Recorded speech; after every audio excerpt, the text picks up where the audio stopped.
Всем привет! Затянула меня токийская жизнь молниеносно в работу, и джетлэг все-таки у меня был, но как-то он такой интересный был. И когда я приехала на день позже из задержки вылета самолета из Дохи на 20 часов, то получается я приехала, и как раз мне пришлось работать через несколько часов, как я прилетела. Попросила очень клиента, нужно было ее в отпуск отправить очень-очень красиво. И получается, за эти 20 часов, когда мы были в Дохе, нам дали отель, я там поспала. Так я подумала, вроде первый день хорошо, я держусь. Но сам факт в том, что я не смогла спать ночью. То есть я ложилась спать в 5 утра, по норме своего по норме своих европейских биоритмов. И в Париже я поняла, что все 11 лет, которые я живу в Токио, это не только причина моей работы по экспорту продукции из моей компании за границу, и из-за этого я ложусь поздно спать в 2, в 3, в 4, порой в 5 утра, либо сплю почти с одним наушником, или так, потому что просыпаются какие-то звонки, потому что мои клиенты начинают писать мне поздно, и поверьте, это важно. Это деньги, которые зарабатываются сразу в моменте, то есть даже и потом уже постоянные твои клиенты. Да, мы находим время, когда не общаться, но часто такое какое-то спокойствие определенное я чувствовала ночью, особенно после клиентов в салоне. Я одна, для меня это время очень важно, потому что целый день проходит порой очень активный, много общения. У меня все просто невероятные личности, которые ко мне приходят, все очень интересные. У нас всегда есть о чем-то поговорить. И я ложилась поздно спать. Был момент, где я просыпалась, я не могла просто заснуть, таблетки и так далее, это все не для меня. И в Париже я просто поняла, что я в Японии жила все это время по европейским биоритмам. Потому что в Париже я поняла, что я просто у себя дома, в телом, всем.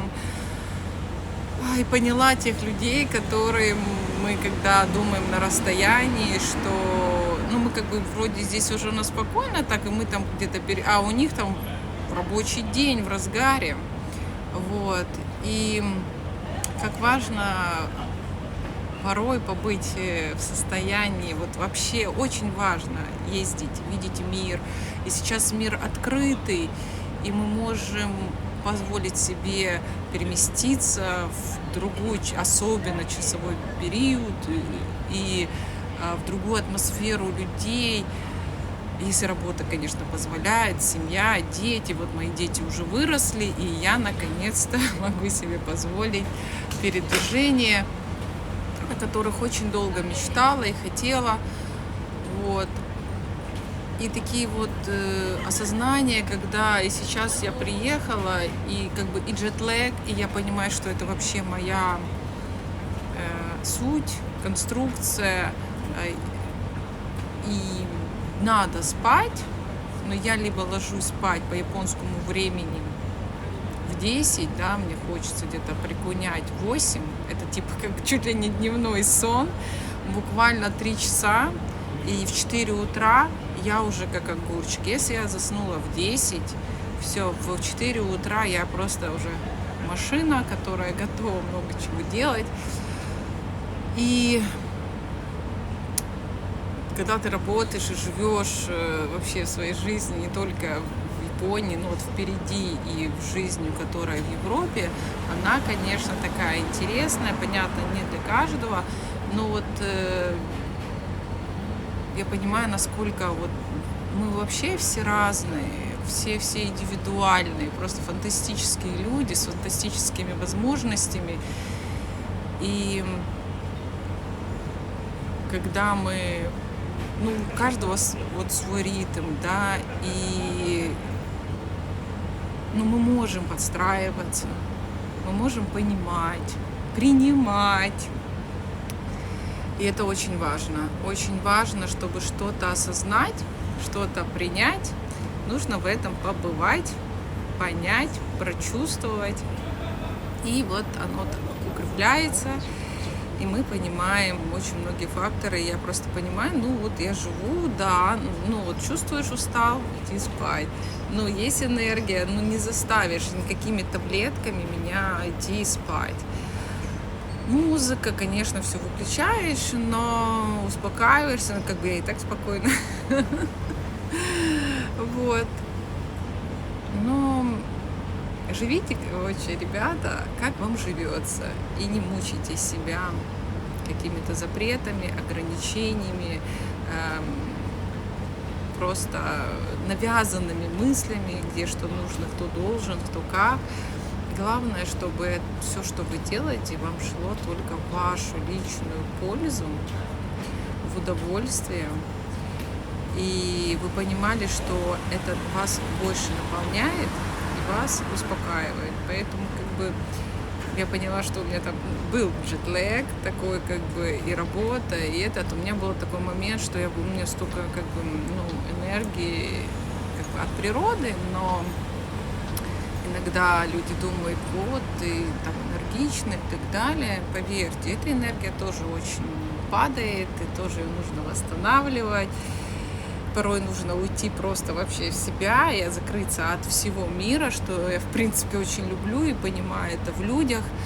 Какие-то вот паузы делать для себя, в работе, в отношениях, во всем, потому что это дает огромнейшее осознание, освещает тебе очень многие тонкие нюансы, а так как я практикую очень много и долго, и многие годы, иду к себе, познавая себя, свои возможности, грани, изучая мир, вселенную, вообще как все устроено. Мне это безумно нравится, это часть меня, вообще как бы трансформатор себя, людей, и внешний, и внутренний. Ну, каждый мы по природе со своей индивидуальностью. И это просто необходимо. Многие бегут от себя, от вот этой тишины в разное. Тусовки, алкоголь, другие вещи и так далее. А кто-то наоборот, кстати, алкоголь еще больше. Но там по-разному бывает. Либо просвещается, либо падает, да, и также как бы с наркотическими моментами и так далее. Вот. Ну, опять-таки же, у каждого свой путь, который выбрала душа, и много-много нюансов.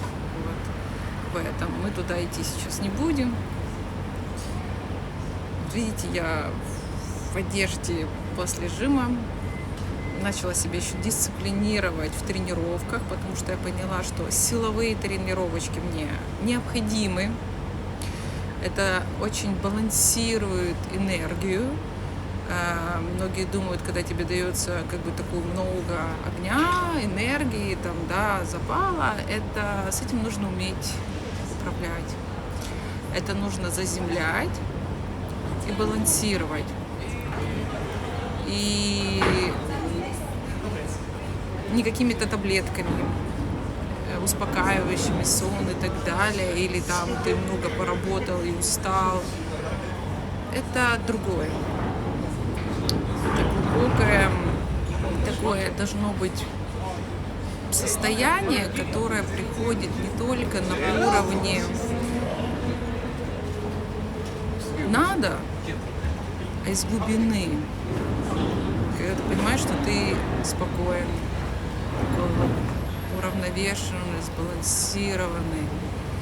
И это может быть особенно чувствоваться, когда ты встречаешь своих людей, своего партнера, мужчину особенно, потому что для мужчины и женщины это очень важно. Вообще в мире это очень важно. Не против однополых я как бы союзов, потому что там где-то больше женской, где-то мужской энергии, но это про энергии, где больше та и та, и они соединяются и дают баланс. То есть это два человека, которые друг друга балансируют. Не всегда это сразу же будет соединяться, оно соединится, почувствуется, но могут выбивать качели и так далее. Такая, знаете, период состыковок, но это очень важно, когда проговаривается, когда ощущается, проживается, принимается. И ваши люди, они магнитом будут к вам тянуться, и вы будете к ним тянуться, и я буду тянуться. То есть я буду их принимать, я буду хотеть, чтобы они были в моем поле. А не наши люди, они будут отваливаться, отходить от нас, и слава Богу, но иногда нужно многим людям время понять, а как мне поистине с тем или иным человеком рядом, потому что мы все равно по состоянию, не только разговоры какие-то, и это тут не о деньгах, не о выгодах, я говорю о глубинных вещах, потому что меня за деньги не купишь никогда. Ой, я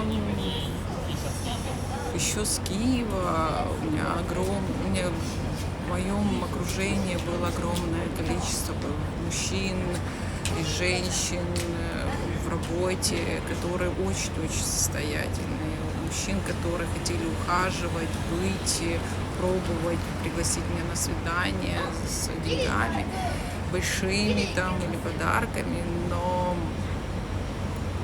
вот внутренне это вообще на меня никак не влияло, потому что а смысл? Что я получу от этого? Вот, понимаете, как бы, все по-своему, ни в коем случае никого не осуждаю, каждый выбор индивидуальный. Для мои ценности это мне важен человек, а все остальное, оно придет. Понятно, что как бы, если у него уже есть какой-то доход, который он делает больше моего, превосходно, на уровне моего тоже супер, ниже немножко будет сложновато, да, то есть если это в партнерстве, как бы, но не факт, что будет сложновато, потому что если человек перспективный и он делает, он взлетит молниеносно, то есть там буквально женская подпитка мужчине, он сразу будет делать через месяц, через два, x3, x5. То есть мужчинам нужны женщины, мужчине нужна женщина, а женщине нужен мужчина. То есть партнеры, да, это очень важно. Как бы можно всю жизнь, да, можно пробыть одному, выбрать, идти в реализацию. Кстати, я на эту тему написала на днях, неделю назад где-то я прошла для себя еще один такой трансформационный этап и написала пост. Это глава из моей книги. Я пишу книгу, пишу ее долго, потому что как пишется. Вот. И вот я решила, я не знаю, как читают книги, но решила в Substack, написала, я сделаю ссылку, проходите, читайте. Там написано на английском, можно перевести, можно скопировать, вставить в чат GPT и перевести на русский. Если кому интересно, чтобы я это выложила на русский, я еще задумываюсь в Инстаграме, потому что в Инстаграме не все уже сейчас читают, текст достаточно большой, но очень глубокий. И я думаю, огромному количеству зайдет людей это, потому что мне казалось, что я тоже полностью как бы это все принимаю, а когда я была в этом процессе, я очень много почувствовала. Это очень глубинные такие практики медитации, это прям очень глубоко. Это ты как бы растворенный в определенном этом, и ты настолько все чувствуешь, видишь, ощущаешь и понимаешь, во-первых, откуда это шло, когда это пришло, когда пришли эти непринятия той или иной ситуации, когда пришло это принятие той или иной ситуации.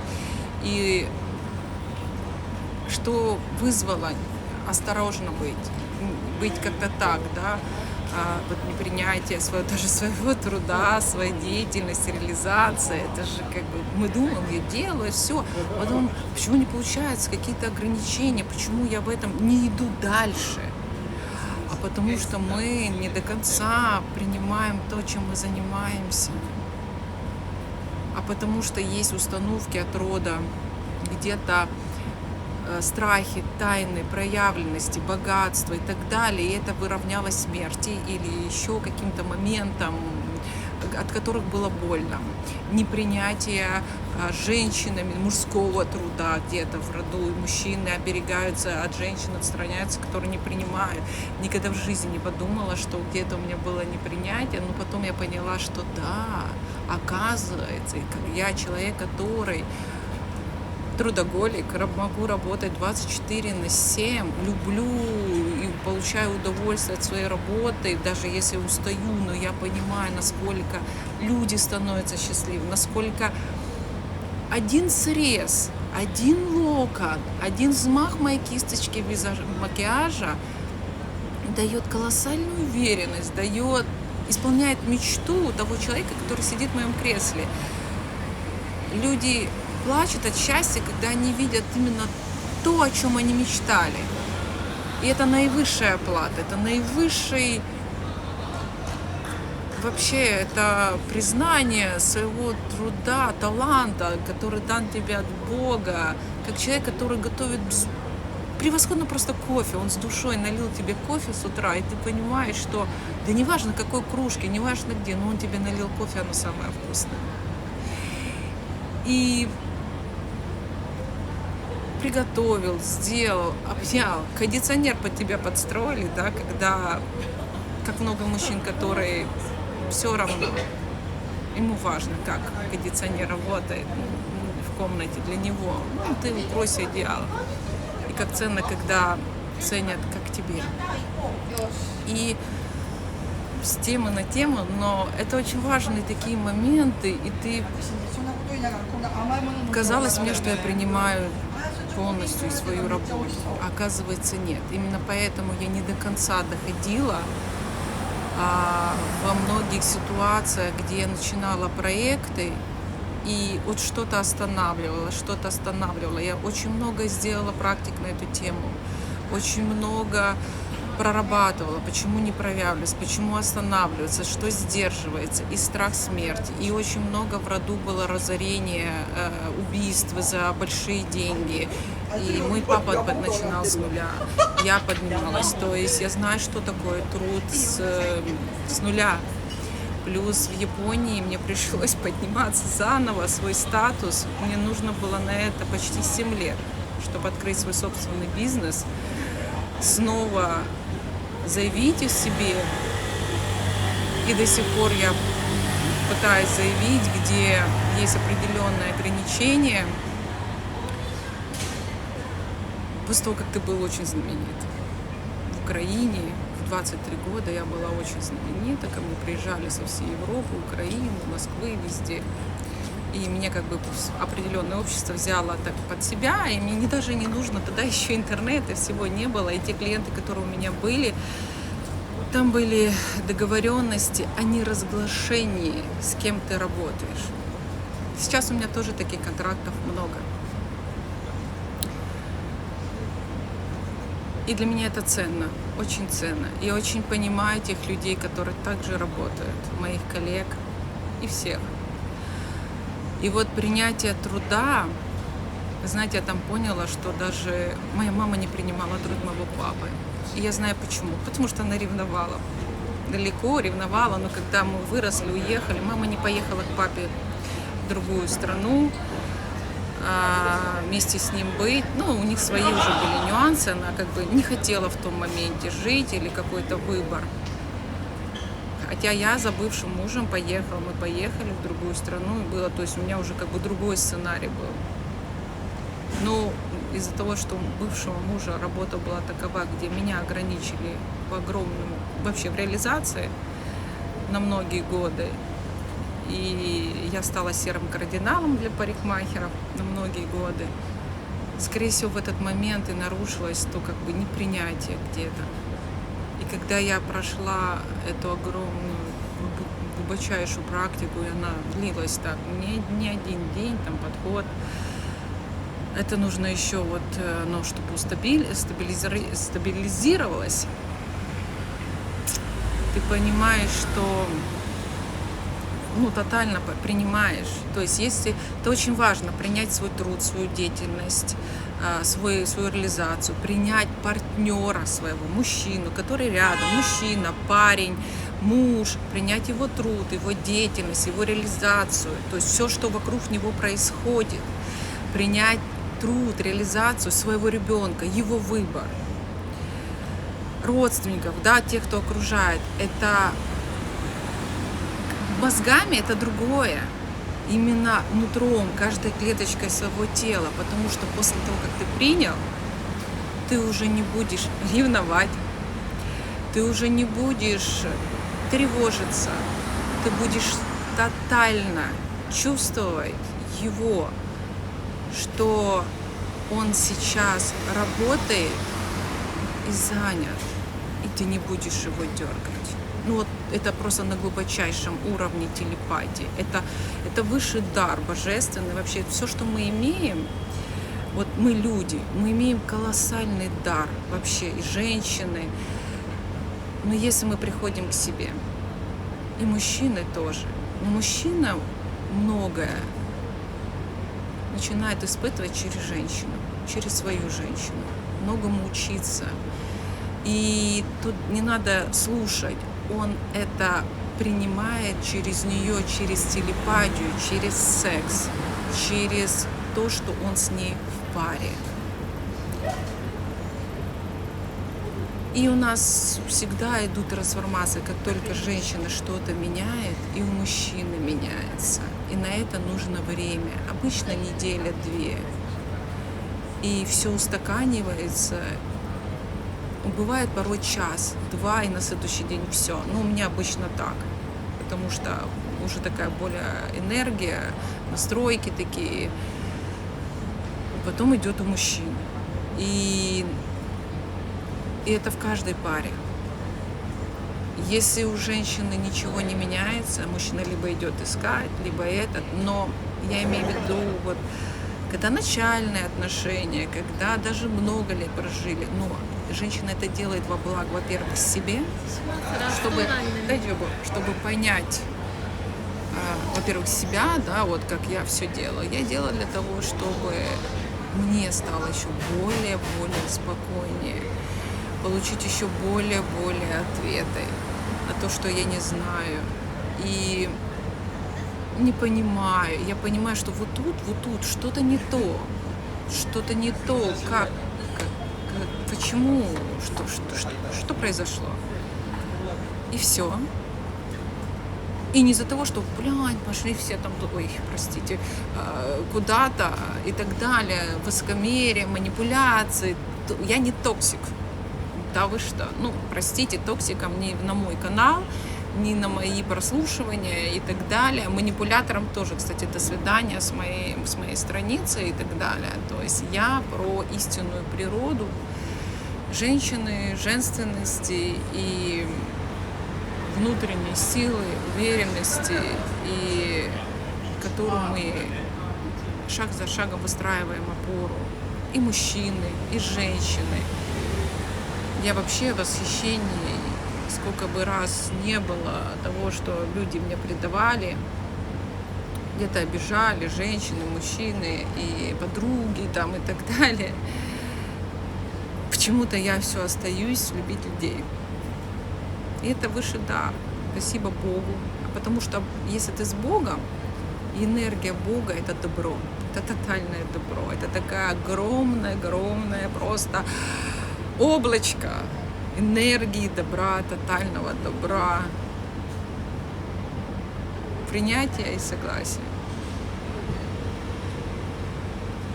И это очень великое счастье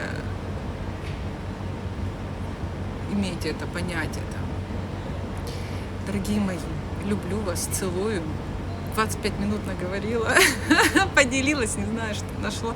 Вообще у меня каждый день находит, и мне все говорят: пожалуйста, снимай больше, делай дискуссии, рассуждения, это так не хватает. Все мои клиенты, которые я общаюсь, много общаюсь каждый день в офисе, но это все не выходит за рамки моей студии, и меня просят, чтобы это выходило. Кому зашло, благодарю. Кому не зашло, принимаем. Счастливо, мои дорогие, счастливо. Всего хорошего.